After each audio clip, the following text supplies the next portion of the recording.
Dumami na mahigit sa 70% ang bilang ng mga nahuling may dalang bala sa mga bansa ngayong taon kumpara noong nakalipas na 3 taon. Ayon sa tagapagsalita ng PNP Aviation Security Group na si Superintendent Jean Panisan, umabot na sa 105 katao ang nahuling may dalang bala sa paliparan mula Enero hanggang Nobyembre 1 ng 2015. Higit na mas mataas ito sa 12 nahuli noong 2014. Mas mababa naman ang bilang na ito kumpara sa 21 naitala noong 2013 at 20 noong 2012. Ipinaliwanag ni Panisan na hindi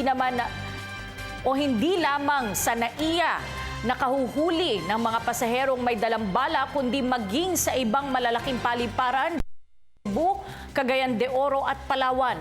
Aminado ang tagapagsalita na bagamat sinasampahan nila ng kaso ang karamihan sa mga nahuhuli, hindi na nila nasusubaybayan kung ano ang nangyayari sa naturang mga kaso.